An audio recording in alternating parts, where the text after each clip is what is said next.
Hi everyone, welcome back. I'm Eric. Today I'm going to talk about the 1997 film Starship Troopers. This was an adaptation of the Robert Heinlein novel from the 1950s. This film was directed by Paul Verhoeven and it was written by Ed Neumeyer. I thought I would cover this film because I talked about Total Recall, another Verhoeven film, last time, so I thought I would just kind of stay on this Verhoeven line of movies for the moment. So, Starship Troopers came out in 1997, and this was famously a film that was often misinterpreted, and I'll talk about that a little bit. Since then, it's been almost 30 years now. The film has generated a lot of discourse and a lot of reevaluation where many view it now. I would include myself as a masterpiece or a near masterpiece of science fiction of the 1990s, for sure. But just to talk briefly about the story. So the film is set in the 23rd century, and we're following a group of cadets. It's the Federation is the name of the government, and they join the military, and Earth is at war with a bug planet, and the main characters in the film join the fight, and we basically follow them through the movie. Now, Heinlein's novel is famously viewed as being militaristic, looking at the virtues of serving the military, and war. The how wars shape societies and themes like that. So it's in Heinlein, from what I've read about it, was partly inspired by the idea of he was concerned about young people in the 1950s, being too rebellious and thinking about military service or requiring military service as a way to keep young people, I guess, loyal to the state and to law and order. Just exploring those ideas was my take on it, anyway, from reading about it. So the film flips that a lot and inverts it, where Verhoeven's film and the Neumeyer script is really about war propaganda and how mass media is used not just to get people behind a war, but also people in the military to move them from a more of a military mindset. And Verhoeven, who grew up under German occupation in the 1940s in Holland, knew firsthand about fascism and propaganda and how that works. And I also listened to the commentary for the film and how these issues mean a lot to him personally, and he likes to grapple with them in his films. Robocop especially gets into that. There's a lot of satire about the media in Robocop and about the corporate mentality kind of becoming more fascistic in its attitudes, partnering with criminals. So Starship Troopers looks at war as by the state and how it's used to manipulate people. I should say about the casting of the film, where Verhoeven cast a lot of TV soap opera actors, people who were. He wanted to find good-looking people, so most of the male characters are kind of these square-jawed, gung-ho types, and the actresses in the film look like supermodels. So that was inspired by the Leni Riefenstahl propaganda of the Nazi regime in the 30s.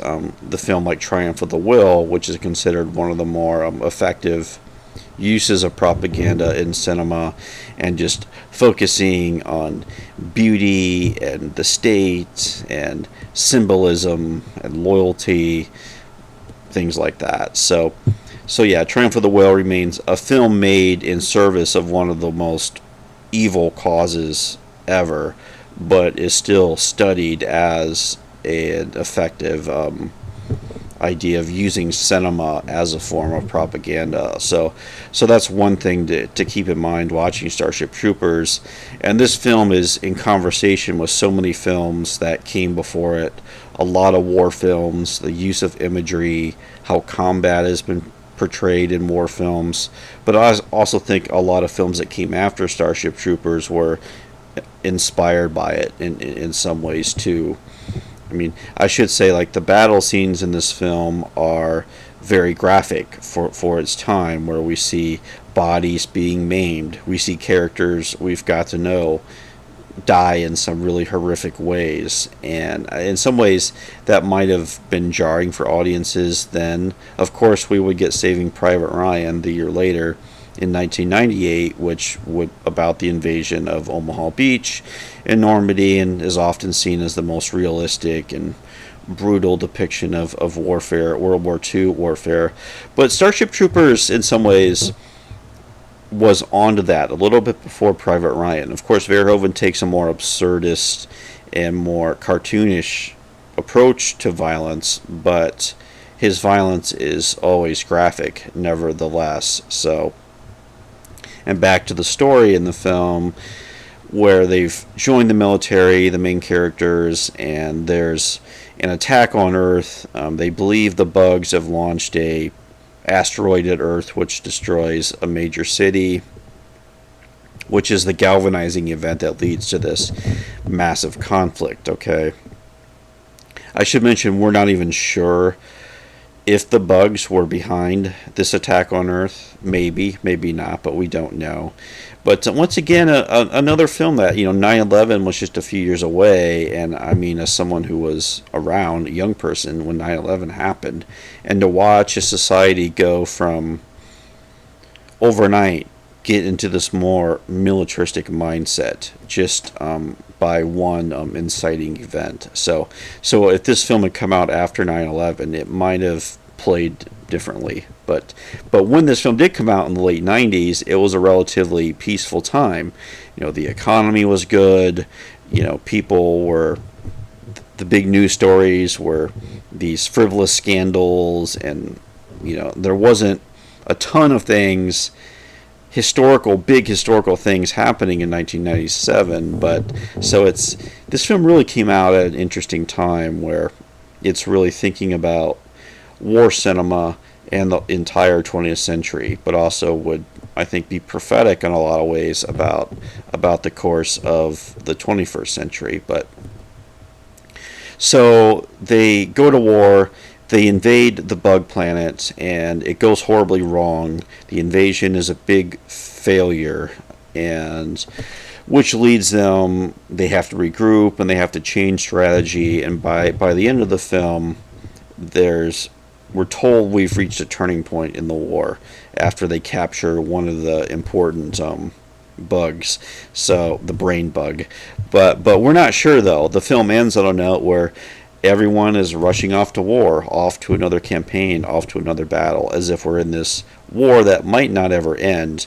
And we don't know why the war is even being fought really at this point. None of the characters in the film really question what they're doing, and that's a big theme too. As the military mindset takes over all the characters, they never question anything. It's all about protecting their comrades and going on to the next battle. So the film, on one level, is indicting the audience, showing the audience how easy it is to use imagery in cinema to manipulate people. But also we see the characters, that mentality, take over the characters at all. I think Verhoeven on the commentary said the war is about how there's a fascist in all of us, and how how that part of ourselves can easily be tipped off, under the right messaging, under the right conditions. And so it's like I said, not like calling this an anti-war film would be a little very surface level. It's a film about propaganda. It's really about how messaging is used to take the military mindset and how it affects us psychologically, the psychology and the sociology of war. Like thinking about growing up in the 1980s, so much of pop culture aimed at kids was things like G.I. Joe, Transformers, high-tech, militaristic type of toys. Video games also did this type of thing. So even as my age, as a young person in the 80s, like this was being a part of my everyday diet as far as the media, people were consuming in large numbers. And there's even a scene in Starship Troopers where we see soldiers training kids how to use these gigantic machine guns. That's Verhoeven. He takes everything and just takes it over the top even further, right? And even like with the boot camp scenes, and in the commentary he talks about how they were sort of inspired by Full Metal Jacket, but in these boot camp scenes the drill sergeant actually injures soldiers if they don't do things right. Like, you could really be in big trouble. So that's happening as well in the film. So there's just so much little bits like that take common things we see in war movies and just pushing them to extreme levels, which really makes it Starship Troopers a fascinating movie along those lines. I should talk about like how the character, like Neil Patrick Harris is in this film as a supporting character. When we see him at the start of the film, he's sort of this brilliant student, but he's kind of a classic clown type of character. Then we see him much later in the film where he's wearing like SS regalia, very like the fascist imagery, and he is become almost like this machine person where everything to him is about human life doesn't mean much to him anymore. All human life is expendable if it means that victory can be won. So he has this, like, the militaristic mind is completely taken him over, as it's taken over all the characters. And like we rarely hear people question anything in this movie. There is, I might have mentioned before, like, to vote in this future society, you have to serve, right? You have to serve in the military. The idea being that only those who put their lives in the line should make the big decisions about politics. Now that's a really anti-democratic point of view. Might go back to like Sparta or a society based on the military like that. But we can see the film exploring how easily anti-democratic ideas can sound reasonable, under certain conditions. And we know from American history that democracy always suffers during wartime, right? And sometimes things are restored after the war, and sometimes they aren't. But that's just a common thing that always happens. So,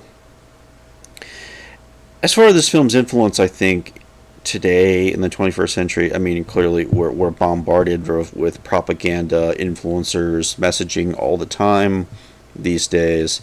And thinking about, how should I put this? Like in the Starship Troopers world, you get the sense like it's almost hip to join the military, where young people want to, the way to make their mark on the world is to join the military, because that will lead to power and wealth and respect and all those types of things. I don't know if we see that today necessarily in the American political scene, I guess you could say. Like, I don't see influence. Well, maybe they probably are out there, calling upon people to join the military in large numbers. Like people coming from the upper class stratas, as a way for them to go get ahead in society. Going back in the 80s, it was about you go into business, you go into Wall Street. Like, that was, if you were aspirational, that was the way to go. Like in the Starship Troopers world, it's all about the military seems to be the way to go about it. So I haven't seen that necessarily take hold yet in the current political situation we're in. That could change though, so it's something to keep an eye on. Where if influencers start encouraging their audiences to sign up and join the military, but I don't know if that's happening though. So that's one. But with Starship Troopers, I do think there is a part of the political divide in America that would look at this movie as aspirational, as the kind of society where people don't question things. It's very. One of the podcasts I listened to talked about it's very like kind of like high school drama. How there's like a love triangle in this movie, and like with Denise Richards, like is she gonna go with him or the other guy, and like these very soap opera type of things. So like and there is this. I hear this from younger people, online, how this idea that the 80s and 90s were like this idyllic period where everything was just perfect. Society flowed like that. And you might look at a movie like Starship Troopers and get that impression about the past. But so I don't know. I don't know how this movie would play to certain audiences today. I think today audiences are more sophisticated. They would be aware of how the film is showing us how propaganda is used to,